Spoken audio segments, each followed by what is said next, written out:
అందరికీ నమస్కారం. నా పేరు చూకుల దుర్గాప్రసాద్ శాస్త్రి, బాపట్ల జిల్లా, బాపట్ల. అయ్యా, ఆంధ్రప్రదేశ్ రాష్ట్ర ప్రజలకు ముందు మరలా మీ ముందు ఒక విశ్లేషణతో మీ ముందుకు నేను వస్తున్నాను. ఆ విశ్లేషణ ఏమిటి అంటే, ఈ వైఎస్ఆర్ కాంగ్రెస్ ప్రభుత్వం చెప్పుకుంటున్నారు కదా, ఏమని సాహసోపేతంగా మేము ఇన్ఛార్జీలు మారుస్తున్నాము, ఎవరు కూడా అంత సాహసం ఎవరు చేయరు, కానీ మేము చేశాము అని చెప్పేసి వీళ్ళు చెప్పుకుంటున్నారు కదా. చాలా సంతోషము. మేము ఇన్ఛార్జీలు మారుస్తున్నామని చెప్పని వీళ్ళు చెప్పుకుంటూ చేసుకుంటున్నారు. చాలా మంచిది. చిన్న ఉదాహరణ, ఒక ఉద్యోగస్తుడు ఏదైనా పొరపాటు చేస్తే వారిని సస్పెండ్ చేయడం కానీ లేదా ఇంకో ఊరికి ట్రాన్స్ఫర్ చేస్తూ ఉంటారు. అంటే అతను తప్పు చేశాడు అన్న ఉద్దేశం మీద. అదేవిధంగా ఈ యొక్క ఇన్ఛార్జీలను ఇట్లా మార్చుకుంటున్నారు అని అంటే, మీ పిల్లలు ఇంటర్మీడియట్ మరియు ఎంసెట్ చదువుతూ సబ్జెక్ట్స్ లో కన్ఫ్యూజ్ అవుతున్నారా? కాన్ఫిడెన్స్ లెవెల్ తక్కువగా ఉందా? రిపీటెడ్ మిస్టేక్స్ చేస్తున్నారా? అయితే మీకోసమే ఉంది rise app. 1 lakh question bank, performance analysis, online classes by experts, ఇంకా మరెన్నో ఫీచర్స్ తో మీ ముందుకొచ్చింది rise the perfect guide. Description లో ఉన్న లింకును ఉపయోగించి సబ్స్క్రైబ్ అవ్వండి. మరి అక్కడేదో అవినీతి జరిగిందనే కదా దాని అర్థము.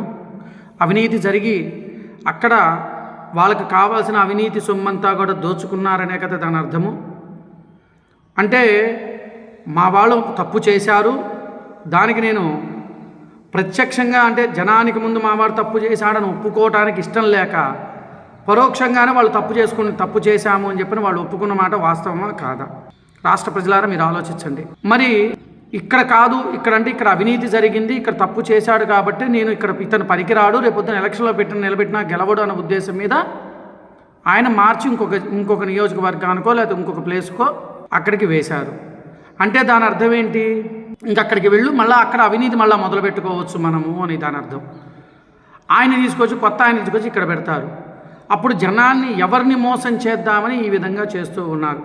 రాష్ట్ర ప్రజలారా మీరు ఒక్కసారి ఆలోచించండి, ఇది నేను చెప్తున్న మాట అవునా కాదా అని. వీళ్ళందరూ కూడా అసలు ఎట్లా చెప్పుకుంటున్నారు? వీళ్ళు జగన్మోహన్ రెడ్డి గారు సాహసోపేతమైన నిర్ణయం చేయడం అంటే ప్రతిష్టాత్మకంగా ఎవరూ చేయని ముఖ్యమంత్రి కూడా మా ముఖ్యమంత్రి చేశాడు, ఇన్ఛార్జీలు మారుస్తున్నాము అని చెప్పేసేసి మేము సాహసోపేతమైన నిర్ణయం చేశామని చెప్పుకుంటూ ఉన్నారు.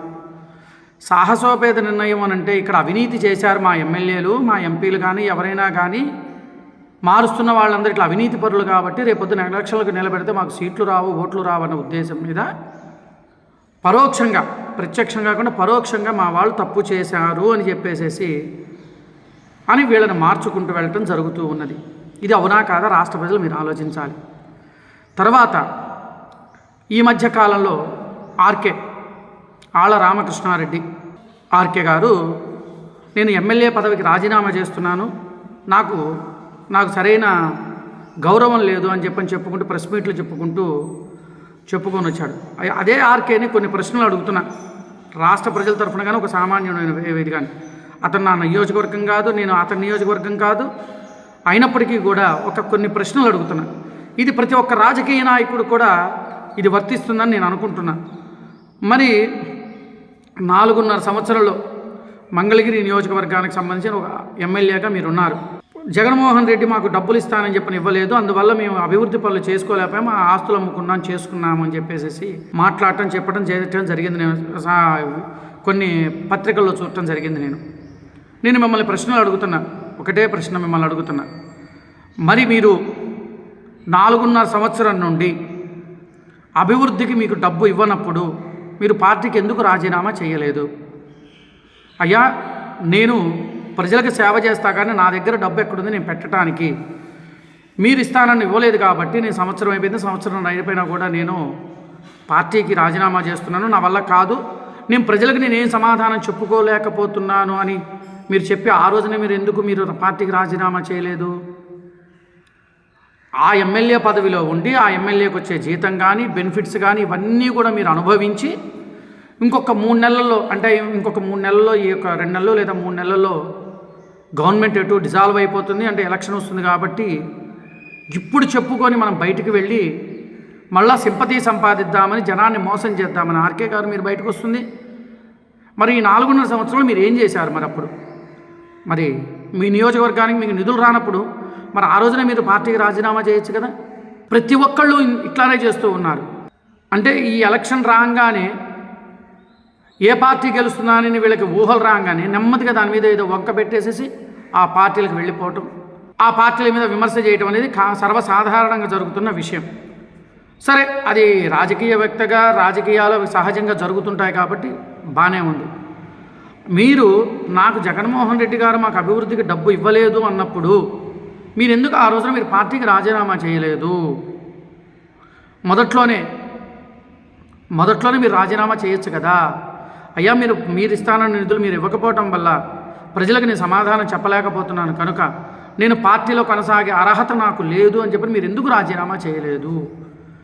4.5 సంవత్సరం అయిపోయి ఇంకొక 3 నెలల్లో మళ్ళా కొత్త ఎలక్షన్లు వస్తున్నాయి, మళ్ళీ ఏం జరుగుతుందో అనే భయంతో మళ్ళీ నేను ప్రజల దగ్గర రాజకీయాల్లో నిలబడాలి కాబట్టి, మనము బయటికి వెళ్ళాలి కాబట్టి, ప్రజల్ని మళ్ళీ మోసపూరితమైన మాటలు చెప్పుకుంటూ మనం బయటకు వెళ్తే మన మీద సింపతి వస్తుందని చెప్పిన ఉద్దేశం మీద చెప్పుకొని ఈ రోజున మీరు బయటకు వస్తున్నారు.